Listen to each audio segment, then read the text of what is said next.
This industry is based on a similar industry in Lee Summit, Missouri, who makes food containers using injection molding and thermoforming.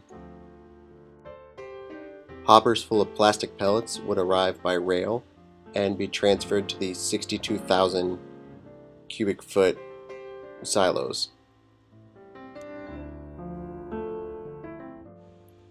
This building is being placed along a 22-inch siding. I'm going to build the building with the V-groove siding from Evergreen.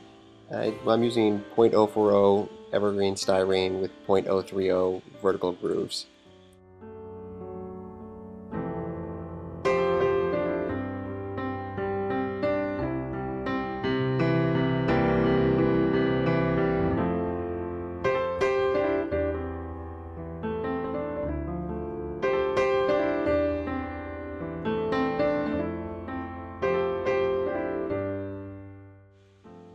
Here I'm using the duplicated to cut all the walls.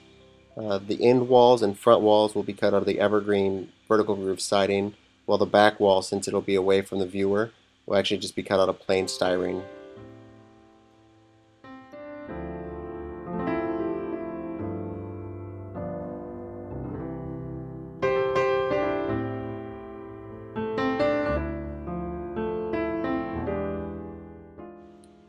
Because the peak on the end wall is taller, I just cut the end wall pieces to a full height of the peak, and then I go back in with a knife and cut the angled parts on the end walls for the slope roof.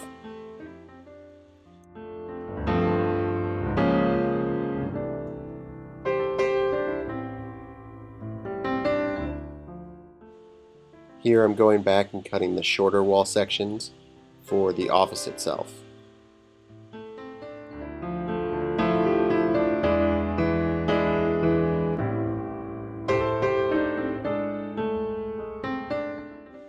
You'll see me take the end of the building here that's going to be behind the office, and I'm actually going to cut out the same size hole that I'll use for the front of the office, and that way I can actually just use that styrene for the front of the office by sliding it forward and adding the side pieces.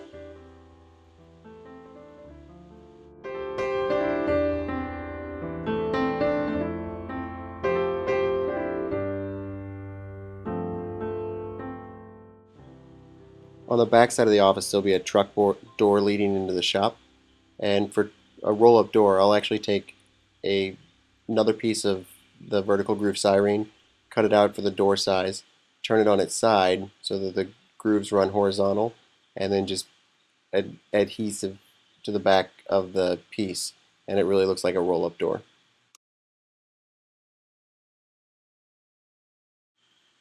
Because of the length of the walls being 14 inches long, I have to join 3 pieces of styrene in order to get that distance, and on the junctions here I just cut a little piece of strip from some scrap styrene, and then I'll just apply that to the back and glue that on in place. It looks really great on the vertical groove section. You can't really tell that there's a seam too much. On the flat piece you can see the seam a little better, but it's not going to matter because it's away from the viewer. I add .125 by .125 stock all the way around this building to really make sure nothing warps, especially with the length that it is. If I didn't add that stock, it would really warp over time.